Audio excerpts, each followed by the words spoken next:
Mr. Birthday. The very best thing about birthdays, as far as Mr. Birthday is concerned, is birthday parties. Cards are nice, presents are good, but parties are great. Mr. Birthday likes birthday parties so much that he is never without his party hat.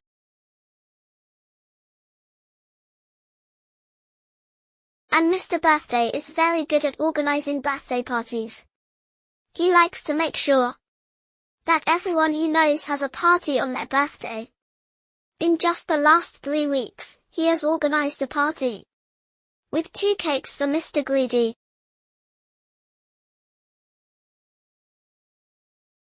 1 cake for all the guests and 1 for Mr. Greedy.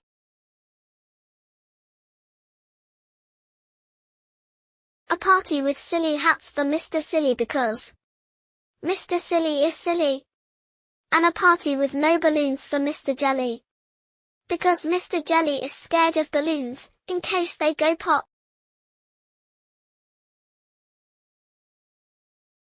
This week, Mr. Birthday organized a very happy birthday party for Mr. Happy.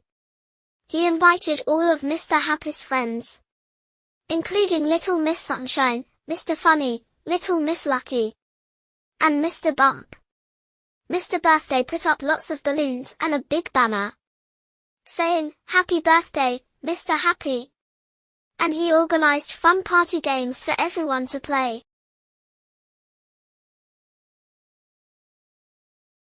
Little Miss Lucky won Pass the Parcel. And then she won Pin the Tail on the Donkey. She is not called Little Miss Lucky for nothing.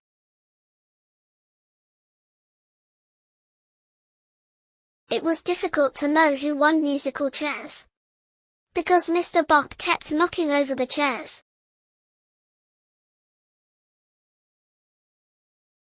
After the party games, Mr. Birthday brought in a huge birthday cake. Mr. Happy smiled an extra wide smile and blew out all the candles in one go. Then they all ate a feast of birthday cake, jam sandwiches, jelly and ice cream. Everyone had a wonderful time.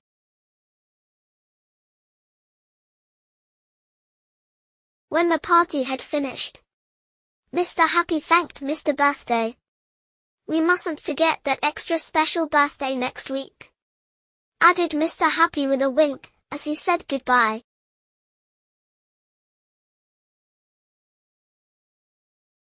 Mr. Birthday racked his brains as he walked home.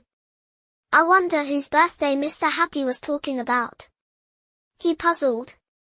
But try as he might, no one came to mind. He looked in his diary when he reached home, but there was no one's birthday written in for the next week. Mr. Happy must have got it wrong, he reassured himself as he got into bed.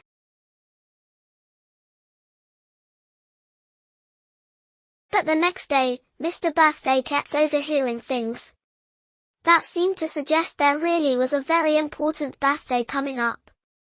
He passed Mr. Worry in the street. "Oh my! Oh gosh! Whatever am I going to buy as a present for next week?" muttered Mr. Worry to himself. "What a worry!"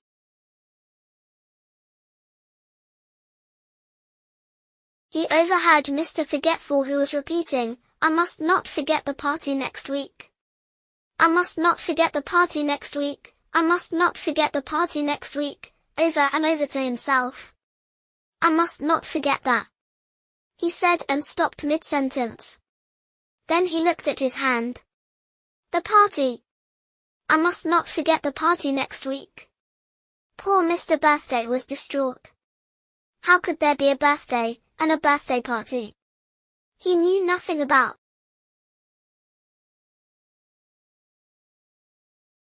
The following day, he decided that he would just have to go and ask Mr. Happy. Mr. Happy smiled an even wider smile than usual when Mr. Birthday admitted that he did not have a clue whose birthday they were all talking about. "If you come back at 3 o'clock on Tuesday, then I will tell you whose birthday it is," said Mr. Happy.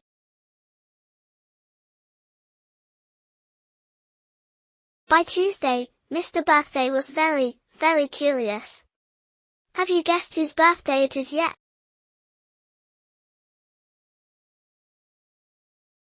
Mr. Birthday turned up at Mr. Happy's house at 3 o'clock on the dot. You have got to tell me now, burst out Mr. Birthday, when Mr. Happy opened the door. With pleasure, grinned Mr. Happy. It is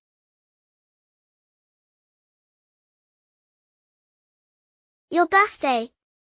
Happy birthday, Mr. Birthday, cried all of Mr. Birthday's friends. Mr. Birthday blushed. How silly of me, he said. The end.